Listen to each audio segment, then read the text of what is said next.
तो इस वक्त की बड़ी खबर आ रही है इजराइल ईरान युद्ध को लेकर, जहां पर ईरान ने भारत से अपील की है। बड़ी खबर इजराइल पर दबाव बनाने की अपील की है। ईरान ने कहा है कि इजराइल पर प्रेशर बनाए भारत।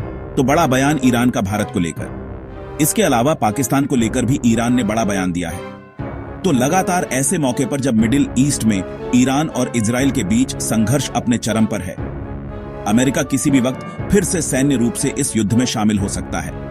तो ऐसी आशंकाओं के बीच ईरान ने अब भारत से अपील की है। ईरान ने कहा है कि भारत जैसे बड़े और शांति के समर्थक जो देश हैं, जो वैश्विक दक्षिण की आवाज माने जाते हैं, उन्हें इजराइल की खुले तौर पर आलोचना करनी चाहिए और इस मामले में अग्रणी भूमिका जो है वो निभानी चाहिए। ईरान ने साथ ही यह भी कहा है कि अगर इजराइल के अक्टूबर में हमास के खिलाफ शुरू किए गए हमले के दौरान ही वैश्विक स्तर पर इसकी निंदा की गई होती, तो वो कभी भी ईरान जैसे सोवरन कंट्री पर हमला करने की हिमाकत नहीं करता। तो ईरान का यह बड़ा बयान साथ ही यह भी कहा है कि आईएईए ने खुद कहा था, यानी कि वो एजेंसी जिसे कि न्यूक्लियर वॉचडॉग के तौर पर देखा जाता है, उसे लेकर ईरान ने कहा है कि आईएईए ने खुद कहा था कि ईरान की ओर से कोई सैन्य परमाणु गतिविधि नहीं चल रही है। लेकिन बावजूद इसके इजराइल का पक्ष लेते हुए ईरान के खिलाफ सैन्य कार्रवाई का समर्थन दुनिया भर में कई देशों ने किया है। ऐसे में आईएईए की जो साख है उस पर भी सवाल उठते हैं। तो यह ईरान का बड़ा बयान है। साथ ही ईरान ने यह भी कहा है कि ईरान की जो रक्षा नीति है उसमें परमाणु हथियारों की कोई जगह नहीं है और ईरान को अपनी सुरक्षा के लिए इनकी जरूरत नहीं है। तो ईरान का बयान आपको बता दें, ईरान की तरफ से बोलते हुए ईरान के उपराजदूत मोहम्मद जवाद हुसैनी ने इन तमाम बातों को कहा है। उन्होंने आगे यह भी कहा है कि परमाणु हथियार हमारी रक्षा नीति का हिस्सा बिल्कुल भी नहीं है। हम अपनी सुरक्षा करने में पूरी तरीके से सक्षम हैं और हमें परमाणु हथियारों की कोई जरूरत नहीं है। तो ऐसे दौर में यह बयान दिया गया जब लगातार यह बात कही जाती रही कि ईरान परमाणु हथियारों को डेवलप करना चाहता है। सीक्रेटली कुछ ऐसी जगह हैं जहां पर इसे लेकर काम चल रहा है और इसी को लेकर इजराइल और अमेरिका ने नाराजगी जाहिर की।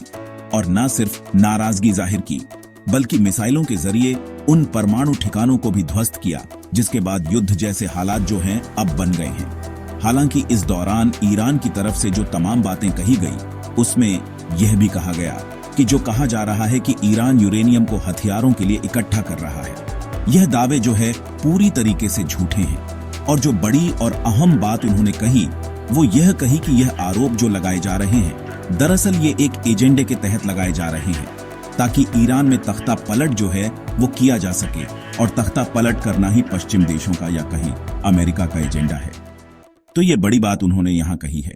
इसके अलावा जो लगातार सवाल उठ रहे थे कि क्या पाकिस्तान का इस्तेमाल इस युद्ध में अमेरिका करेगा, क्या पाकिस्तानी सरजमी का इस्तेमाल कर ईरान में अमेरिकी सेनाएं दाखिल होंगी, क्या ईरान के परमाणु ठिकानों को ध्वस्त करने के बाद वहां से जो परमाणु सामग्री निकलेगी उसे पाकिस्तान में पार किया जाएगा।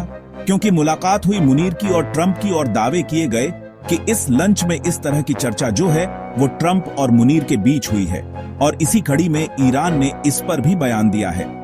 ईरान की ओर से कहा गया है, हम उम्मीद करते हैं कि पाकिस्तान ऐसा कोई भी कदम नहीं उठाएगा। और साथ ही उन्होंने यह भी उम्मीद की कि ईरान का साथ जो है वो पाकिस्तान देगा। तो ये बड़ी बात है। हालांकि जो गौर करने वाली बात है और सबसे चौंकाने वाली बात है वो ये है कि ईरान की ओर से ये कहा गया है कि हमारे पास अभी कुछ ऐसी क्षमताएं हैं जिनका इस्तेमाल हमने अभी तक नहीं किया है। उनका इस्तेमाल भविष्य में जरूरत पड़ने पर किया जाएगा। हमने उन्हें बचाकर रखा हुआ है। इसलिए बेहतर होगा कि कोई भी इस क्षेत्र को खतरे में डालने की कोशिश बिल्कुल भी ना करें।